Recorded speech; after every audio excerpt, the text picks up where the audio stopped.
This is the Mahabharata podcast, Episode 7, The Heroes and the Villains Are Born. Last time, we left off with the birth and childhood of the three Kuru princes, Dhritarastra, Pandu, and Vidura. Due to the untimely death of their father, and their uncle Bhishma's unwillingness to father children, their uncle Vyasa stepped in and engendered these three boys.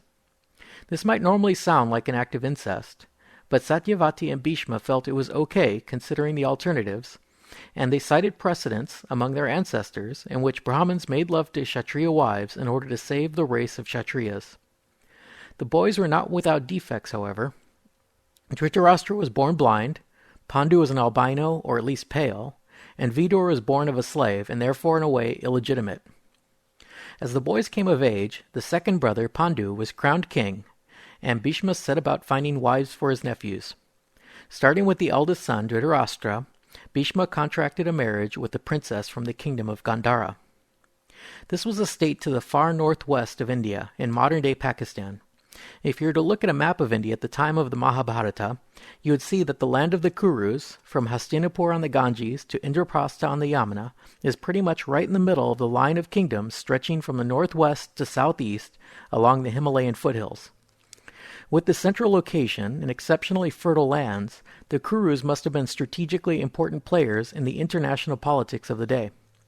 I've put a link to a good map on my website under this episode, so please check it out. The geopolitical aspects of these alliances are not completely clear, but there are clues that more is going on than just egotistical princes fighting over points of honor or greed. This princess from Gandhara was named Gandhari.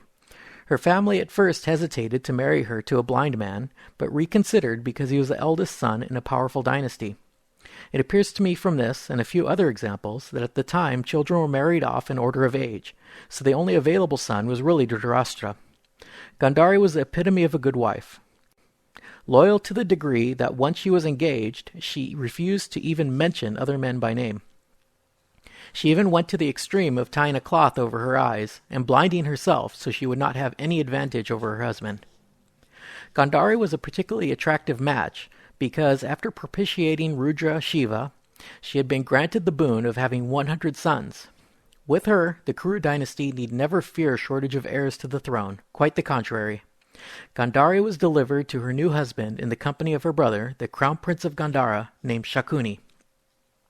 Shakuni must have enjoyed his welcome, because he was to return many times in the future and cause a lot of trouble. One last point of interest in this marriage was that Shakuni also delivered a large fortune. The Gandharans paid for the honor of an alliance with the Kurus. With Dhritarastra thus married off, Pandu came next for finding a wife.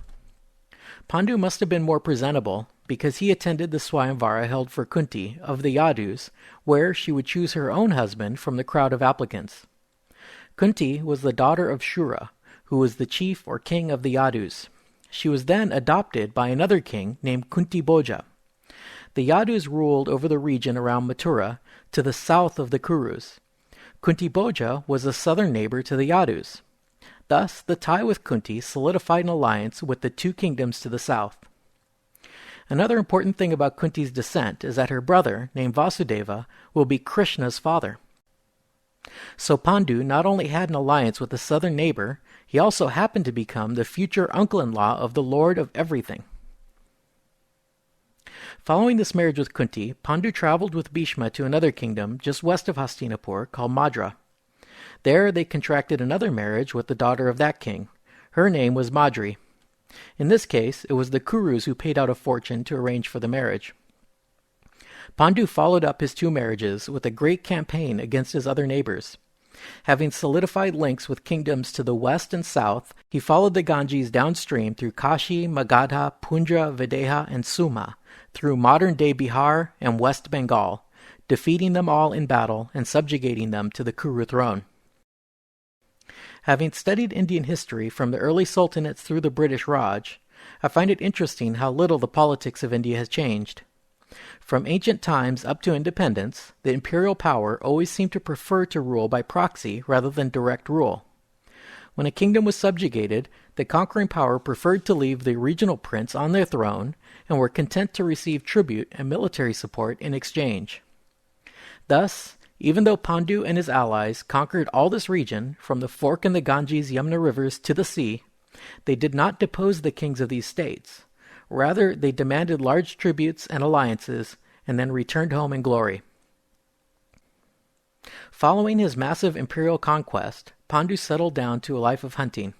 He left internal state affairs in the hands of his capable uncle and brothers, and lived with his 2 wives in constant travel, hunting from forest to forest. Considering that in ancient times hunting and warfare were almost indistinguishable, there may have been a political aspect to Pandu's travels. I imagine that constantly moving around his conquered territories with a large armed retinue was an effective way of maintaining his hold over these kingdoms. While Pandu was off on his expeditions, his younger brother Vidur was eventually married to the illegitimate daughter of a king named Devaka. With her, Vidur had many sons of perfect demeanor who matched him in his virtues. No one is quite sure how these things came about, but just as there are 2 different stories about Bhishma's incarnation from the Vasus, there are 2 versions of how Dhritarashtra's wife Gandhari got the boon to have 100 sons. I already described the first version, where she propitiated Shiva. The second version is given when we are told of her pregnancy. In this version, she had once comforted Vyasa when he had arrived exhausted with hunger and fatigue. Vyasa then allowed her to make one wish. She asked that she be granted 100 sons. Sometime later, she became pregnant. 9 months passed, and she was still pregnant. In fact, she remained pregnant for 2 full years. It seemed like she might never give birth. In the meantime, she heard about Pandu's wives having one son after another, all while she was still pregnant. So let's cut away from Gandhari and see what happened to Pandu that his wives suddenly produced so many sons. This story begins with Pandu out hunting. While on the chase, he came across a buck while it was mounting a doe. He fired 5 arrows at them in succession and killed them in the act of mating. As they died, he discovered the buck was actually a man. It turned out that a powerful ascetic had disguised himself as a deer, and he was out frolicking in the forest when Pandu shot him and his deer partner.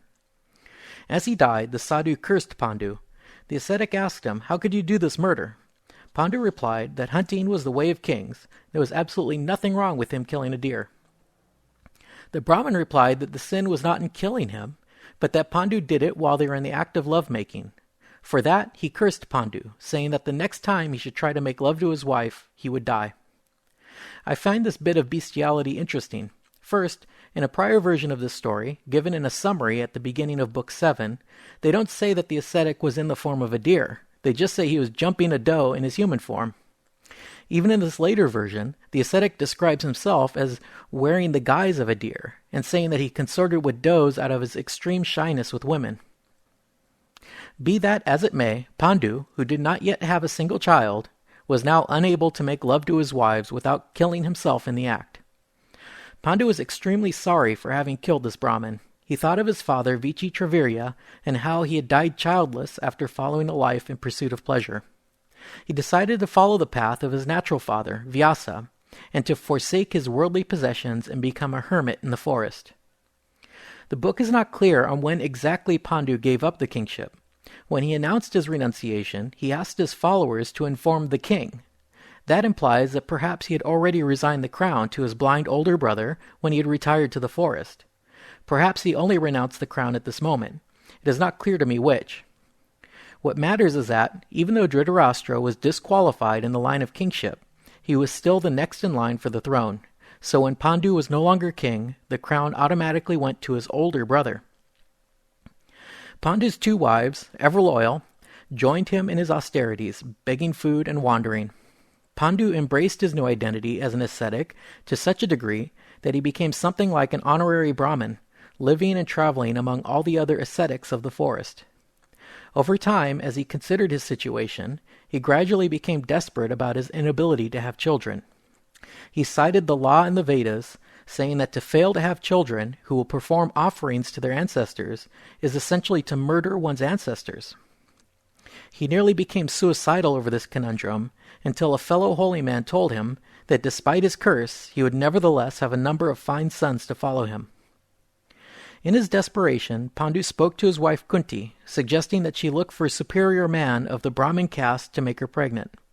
Kunti replied with the story of another king who was impotent and who had died. His wife refused to let go of his corpse and mourned his loss and her childlessness for several weeks. Finally, the spirit of her dead husband came back, and through some kind of necrophilia, she was able to conceive. Pandu probably didn't like the implications of this story, so he stuck to his request. At this point, Kunti made a confession. As a young lady living in her adopted father's palace, she had once been host to a powerful sage who, in gratitude, granted her the boon that she could summon any god and conceive a child with him.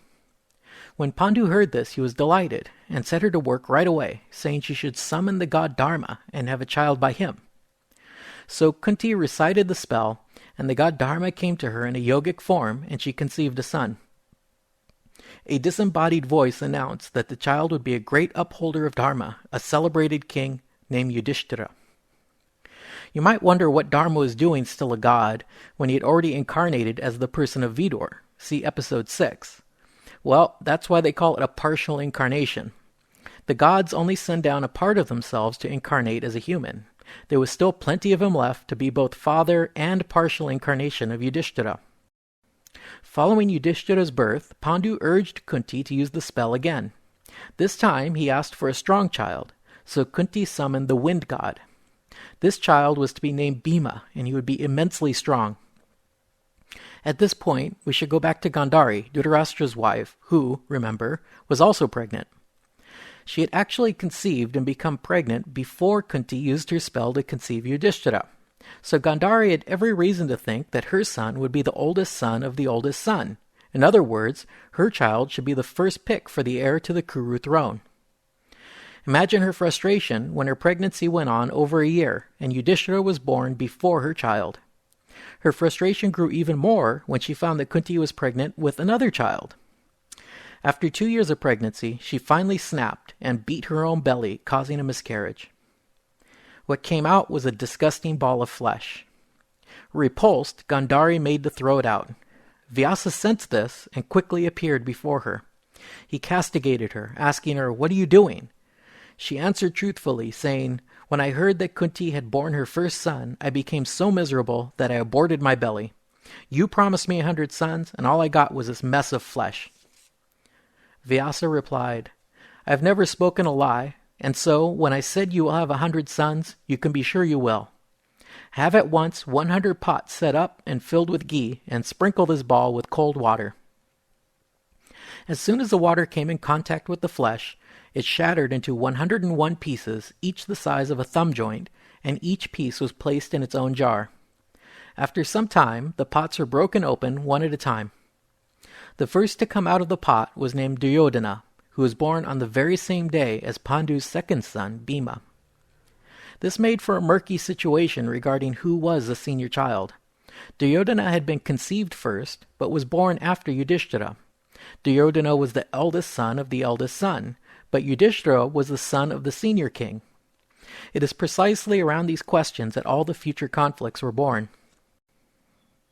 Dhritarastra, probably feeling a bit cheated, summoned Bhishma, Vidur, and his advisors, and declared, "Prince Yudhishthira is the eldest son in our line. By his own virtue he shall obtain the kingdom, and we shall not demur. But shall Duryodhana then become king after him?" When Dhritarashtra finished speaking, there was a sudden outcry from all directions of carrion beasts and jackals. Taking this as a bad sign, Vidur said, "Clearly, from these omens, this eldest son of yours will spell the death of the dynasty. You should abandon him at once. You will still have 99 sons, and by sacrificing this one, you will save the world and your dynasty." Vidur ended his speech with an adage. To save a family, one can sacrifice a son. To save a village, one can sacrifice a family. To save the country, give up a village. To save a soul, give up the earth. Vidur and all the advisors were in agreement with this, but the blind king did not act because he loved his sons. In addition to the oldest son, Duryodhana, Dhritarashtra had 99 more sons and one daughter from these jars. I'll spare you all of their names, because all but a couple play no distinct part in the story. The main sons would be the oldest two, Duryodhana and Dushasan, and one more named Yuyutsu, who was born of a servant girl. Now, back to Pandu, who, as we recall, had his second son Bhima born on the same day as Dhritarashtra's first son Duryodhana. Following Bhima's birth, Pandu asked Kunti to try one more time. This time he aimed high, deciding to summon the first among the gods, Indra himself. To ensure Indra's cooperation, both he and Kunti spent an entire year in extreme austerity, standing on one foot and facing the sun daily, and barely eating any food at all. Having pleased the Lord Indra, Kunti finally summoned him, and thus was conceived the great hero Arjun. After this great success, Pandu got a little greedy. He started thinking of which god he might call up next, but Kunti stopped him, saying he should be content with these 3 mighty sons. To ask for more would be improper. At this point, Madri spoke up, saying she would also like to be a mother. Kunti agreed and gave her co-wife the spell so she could also bear a son. Madri, for efficiency's sake, thought to summon the Ashvins, who were twin gods. Thus, she conceived a pair of twins, who would be named Nakula and Sahadeva. Pandu thought to try one more time to round off the bunch, but when he went to Kunti, asking her to allow Madri another turn, Kunti objected. She said, "Madri tricked me by conceiving twins. If I let her do this again, she might have another pair of twins, and therefore have more sons than me." Thus, the 5 young sons of Pandu, whom we'll call the Pandavas, were raised in the forest with the hermits and ascetics and nature spirits, while the 100 sons of Dhritarastra, who will be called the Kauravas, were brought up in the palaces of Hastinapur. Thinking back on the partial incarnations essay, in which we identified Vidur as an incarnation of Dharma, the case of the Pandavas is more curious. Almost all of the other characters in the Mahabharata are born of human mothers and fathers, but then are sometimes associated with deities as a partial incarnation.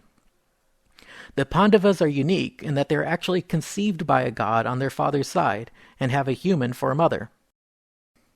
This idea is very similar to the Greek conception of heroes. Hercules, Achilles, Perseus, and most famously Jesus are just a few examples. So the 5 Pandavas are both the children of these gods and also their partial incarnations on this earth. These concepts are a little bit murky, however, because later Arjun is paired with Krishna as the reincarnation of the rishis Nar and Narayan. So I'm not sure how this is all worked out, or whether it is completely consistent. While the 5 Pandavas were still quite young, Pandu was out with his second wife Madri in the forest. This time he wasn't hunting, and his lust overcame him. He forgot all about his curse and made love to his wife, dying in her arms. When Kunti found out what happened, she scolded Madri for allowing her husband to get aroused. She then declared that as the first wife, she would follow Pandu on the funeral pyre.